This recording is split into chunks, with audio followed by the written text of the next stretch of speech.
Hi, my name's Geoff. Today I'm at Calgary Cycle. I'm working on this Trek Marlin. We're going to go over some of the basics to help you align your brake calipers.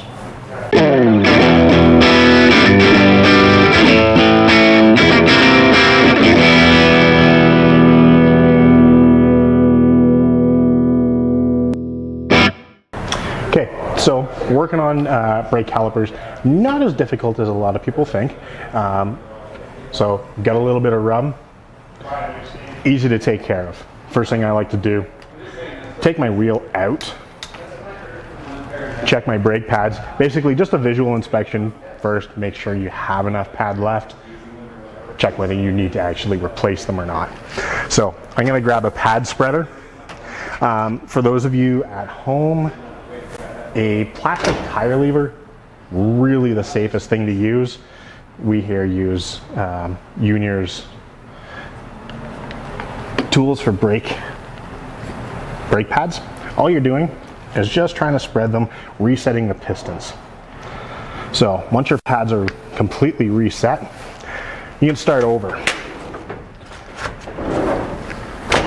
Throw your wheel back in.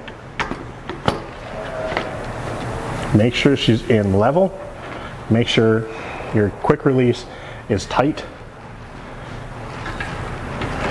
You don't want the wheel moving around on you. And if the wheel is not in the fork or the rear end nice and straight, it's going to make it really hard to actually set your caliper up. So I'm going to grab a 5mm Allen key. They're all a little different. Some are T30, T25 Torx. In this case, it's a 5mm Allen key. So I'm going to loosen this off. Now sometimes really the easiest way to do it, spin the wheel, grab a handful of brake, give it a good squeeze, and just very lightly tighten your caliper down. You don't need to fully tighten it, just enough so that it's not going to move. Let go, give your wheel a spin. So obviously that's still rubbing. Sometimes that works, sometimes it doesn't. Best thing to do, get yourself in a position where you can actually see straight down the rotor, straight down at your brake pads and your caliper, and take a look at the gap from one side to the next on your rotor. Try to find a spot where when you're looking at it, you can see some light coming through. Makes it really easy. So in this case, I know from looking at it, the inside rubbing against my rotor. So what I'm going to do, I'm just going to loosen these off just enough I can move them. Look down, try to center it, and just lightly tighten it down. Spin, still get a little bit of rub, which is a little uneven.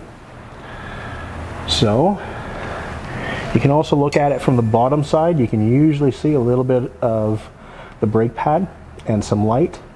So I'm moving this over and tightening it down. Just a little bit of rub. Sometimes it takes a few movements.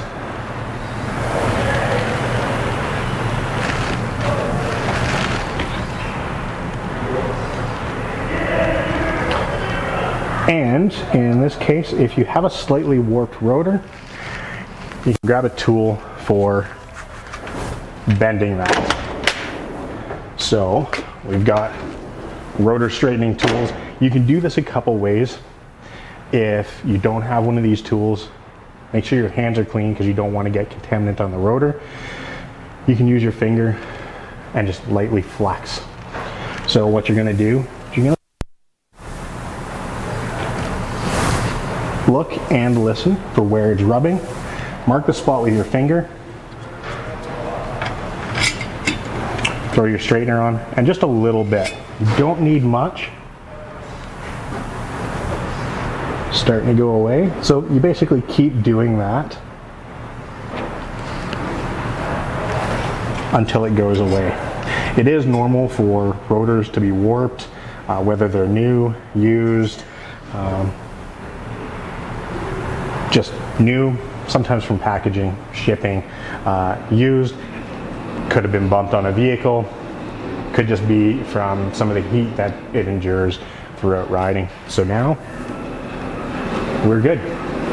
No rub. Pretty happy with that.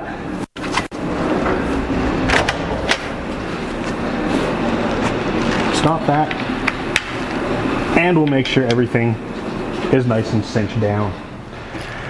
The other little trick that you can use sometimes if you are having troubles is putting some business cards in between the pads and the rotor and squeezing down on that. It creates a little bit of a gap between the rotor and the brake pads, allowing you to gap the brake pads properly to the rotor. Otherwise, that's it.